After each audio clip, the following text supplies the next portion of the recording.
Ya, oke teman-teman, assalamualaikum warahmatullahi wabarakatuh. Kembali lagi ya bersama saya di channel Dunia Merpati. Oke, pada kesempatan video kali ini saya akan share nih pengalaman saya seputar ciri-ciri merpati yang terbangnya nantinya akan sprint atau mempunyai terbang yang cepat ya. Nah, mulai dari piyik nih. Ini saya contohkan di sini ada merpati yang sebenarnya masih piyik tuh, masih piyik sisa 7. Nah, dari sini saya bisa menebak atau meraba ya, nanti terbangnya itu akan pelan atau kencang. Nah, pada kesempatan kali ini saya akan ngasih tahu kepada kalian ciri-cirinya. Jadi ciri-ciri ini tidak menjamin 100% kebenarannya. Ini hanya menurut pengalaman saya pribadi dalam ilmu rabaan saya.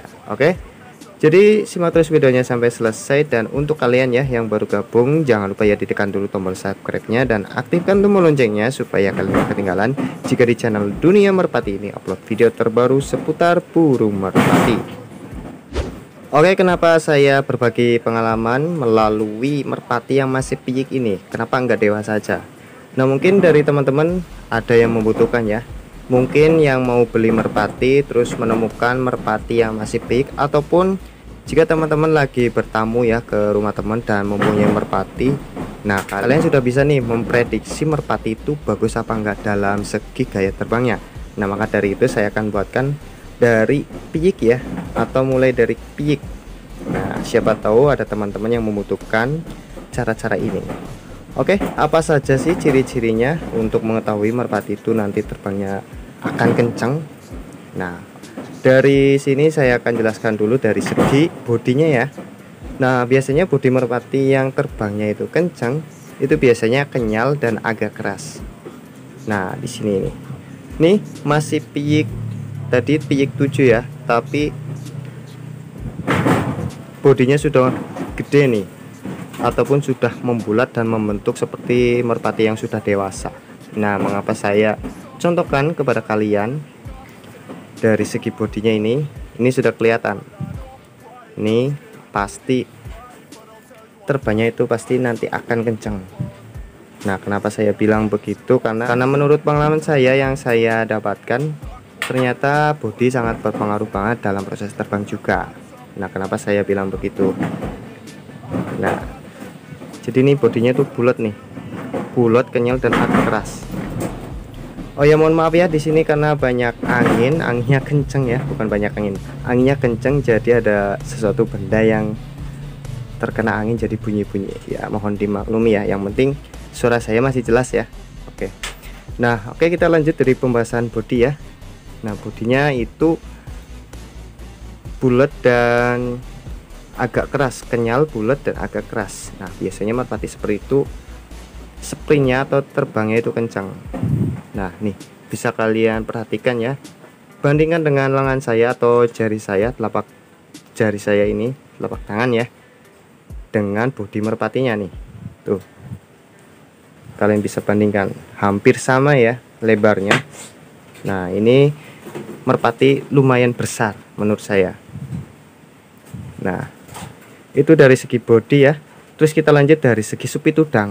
Nah, supit udang kalau yang belum tahu ataupun yang masih pemula ya, nih tempatnya supit udang nih di sini nih, di dubur ya, di bawah dubur tepatnya. Nah, biasanya kalau merpati terbangnya itu kencang, itu supit udangnya tidak rapat dan tidak terlalu lebar.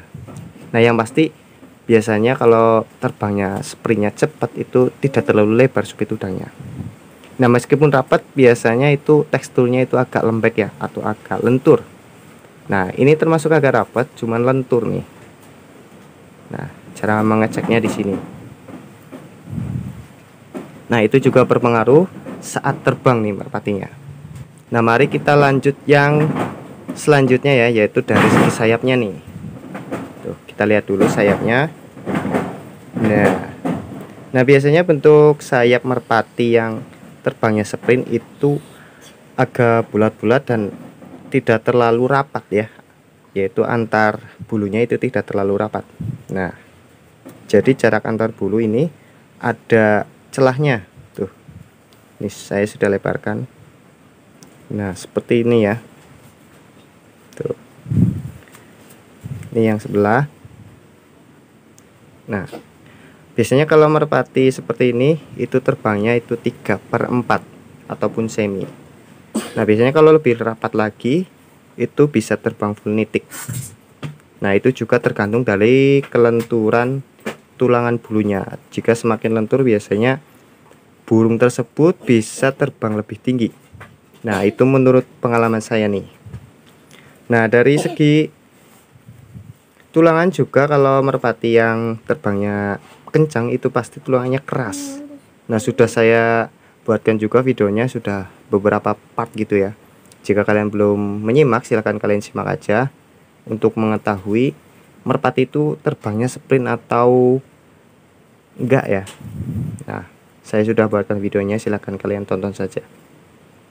Nah, biasanya kalau terbangnya kenceng ini tulangan bulunya itu keras. Nah, terus dari segi bahu juga tebel. Nah, ini masih piyik juga udah tebel tulangannya nih. Nih, jadi pilihlah yang tebel ya. Nah, dari segi lebar sayapnya juga berpengaruh. Jadi lengkungan sayapnya itu berpengaruh. Biasanya kalau merpati tinggian itu agak melengkung ya, agak melengkung ke bawah. Nah, biasanya kalau merpati sprint itu tidak terlalu melengkung, cenderung agak lurus. Nah, seperti ini nih, agak lurus. Oke, kita lanjut ya. Dari segi sayap kita dari segi ekor.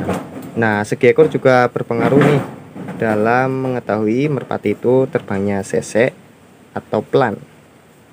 Nah, jika ekornya itu kencang atau keras ya, kelenturannya itu agak keras, biasanya kencang.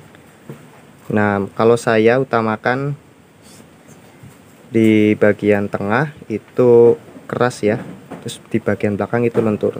Nah, kenapa harus begitu? Karena jika keras semua biasanya pas saat turun merpati itu tidak bisa kontrol dan akibatnya merpati itu akan mati karena tidak bisa mengontrol pas saat turun.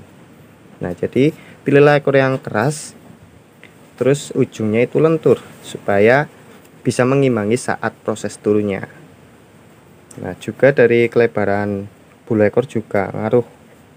Semakin lebar biasanya cc-nya itu semakin kencang, karena ibarat mobil yang cc-nya lebih gede pasti remnya itu lebih gede juga ataupun lebih pakam juga. Nah, ibaratkan seperti itu. Nah, jadi seperti itu ya cara mengetahui merpati nanti terbangnya akan sprint kencang atau tidak. Nah, ini mulai dari piyik nih, piyik ya, jadi bukan merpati dewasa dan hampir sama dengan merpati dewasa, namun biasanya kan piyik tidak terlalu kelihatan ya, ataupun belum kelihatan. Oke, dan mungkin sekian dulu ya video kali ini, dan terima kasih yang sudah menonton sampai akhir. Dan untuk kalian yang baru gabung jangan lupa diklik tombol subscribe-nya dan aktifkan tombol loncengnya supaya kalian gak ketinggalan jika di channel Dunia Merpati ini upload video terbaru seputar burung merpati. Dan sekian dulu, assalamualaikum warahmatullahi wabarakatuh. They're just full of jealousy, this legacy. You gon' see what's left of me. You gon' see success in me. You ain't seen